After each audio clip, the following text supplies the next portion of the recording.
Hi everyone, video chat. Um, I have just finished my first longer, fuller day of teaching, so there's a host of things I'm kind of chewing on for everybody. But one of the things that popped up this morning through our work today was how the sessions are helping to recalibrate our clients' bodies. So I hope everybody knows that that's also mental too, for sure. I'm sure you've heard about your fight or flight response, your survival instinct. So, through the course of my different trainings, through different certifications, now at this point in my life, I started teaching in 2003.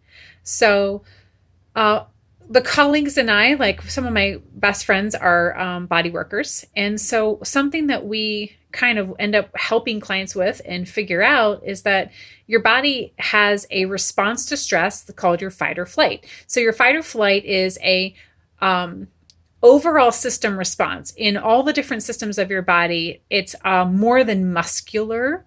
It's on a cellular level. It's a fascial level. There's a lot of research out there about your hormones and your adrenal glands and all these different systems that kind of go, oh, I'm being attacked. Okay.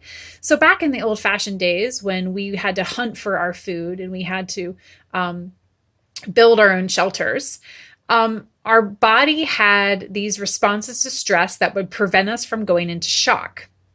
So, two things can happen for people a lot. And so, I thought you would like to hear about that now because the COVID-19 has been quite a shock to everyone. And now we're dealing with the ramifications of that. So, one kind of fight or flight response is protect. All right. People who curl into themselves for stress. So that's obviously, right? It makes sense. It's like protect my organs, my heart, and my lungs. Okay. Another type of response that happens for stress is this one is kind of shock, right? So a little bit more of use my back, like my mid back will contract and arch, my pelvis goes forward, and maybe I'm really grabbing my shoulders very closely together at my spine, kind of thing.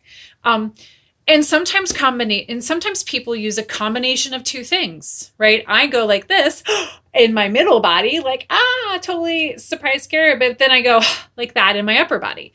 So through the training that we've received as teachers, what we help clients do is that in order to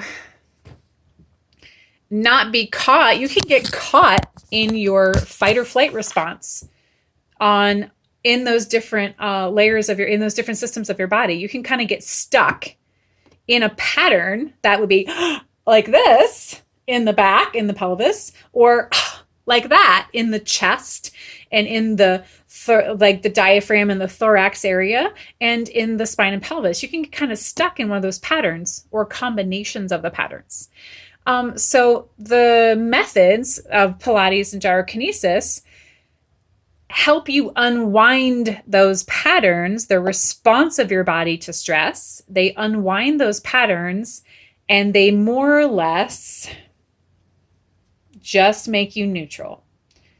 So center of the head, over center of the sternum, and then center of the diaphragm, solar plexus, and then into the very, very center of the deep abdominal tissue, into the very even sacrum joint functioning to hips and hips onto legs and feet, so forth. So those techniques really, I know we're talking a lot on social media right now about, well, why should I take this class and what good is going to come from it? It's a little bit more money than something that's floating out there that's free. But the class will unwind your response to stress and work to make you neutral. And that's the place that you respond the best from, the response that is most in accordance with your deep moral or higher self, if you will. Okay, so I just wanted to leave that there for you to think about. If you have any questions about that, please don't hesitate to reach out to me. The studio is the Pilates Center of Pittsburgh.com. You can find our Facebook page here, or you can find us on the web. We have all sorts of instruction being offered during this stay-at-home quarantine. Okay. And I have a lovely daughter here saying hi. Hi. Thank you.